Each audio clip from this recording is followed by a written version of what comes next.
Alrighty. This is a short section, so I'm going to throw in a few words here. I will read when I can.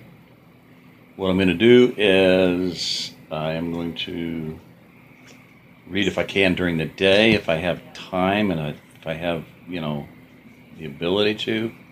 And by day, I mean up until darkish, dark 30. You can see it's getting dark outside. And if I can't, I'm not going to do just doing it just to do it. One of the directives given to me, don't do just to do. So if I don't, I'm not going to start at 11 o'clock, because if I do, I'm up past midnight. I'm going to get to bed, 10 or 11 or earlier. So I sleep better. If I get to bed by 8, I really sleep well and get enough healing sleep. And I need to heal. So my heart needs some rest. I've been pushing for so many decades now. I'm tired. So if things are stable enough here,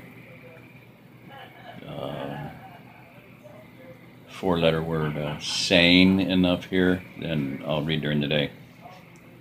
If I haven't gone out and had to do anything, or if I've, not out weed whacking. I'm going to have to weed whack in the evenings, pretty much.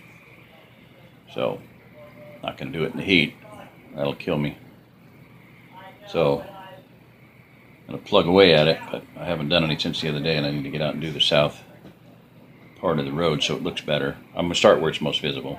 Well, primarily where I'll walk, to the trailer, which I haven't gone out there much, but around the vehicle, around the gates, just usable paths that we have to walk on.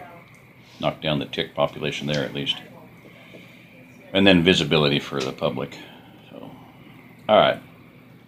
Like I said, short section anyway. So, Apprehension Part 2. Now I realize there's another section labeled Apprehension Part 2. That's not a typo on my part.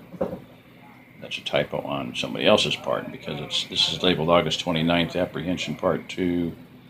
And Apprehension Part 2 with no date that's the one that starts out, the first drops are coming down, that I just read earlier tonight as they rolled the bikes into the barn. That was Apprehension Part 2. So, Apprehension Part 2 of Part 2, or Part 3 of Part 2, whatever.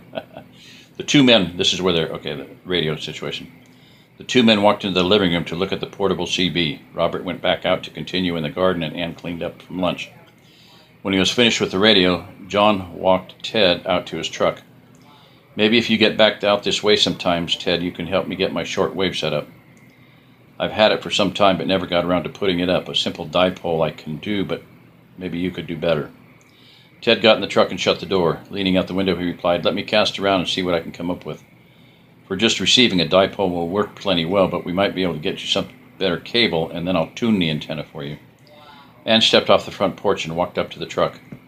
"This is for your family when you get back home," she said, and handed him a folded brown paper bag. With a puzzled look, he took it in and said, "Thank you. Got to be going. I want to be done and back to the house by dark. Y'all take care." The truck pulled out and disappeared around the bend. Walking back towards the house, John asked what was in the bag. Ann said, "The rest of the soup, cornbread, and the cake. Did you notice how thin in the face he looks? God only knows what they've had to eat lately. John, if they don't start getting us some real food into town soon, what's going to happen to the children?" Like I said, it was a short one.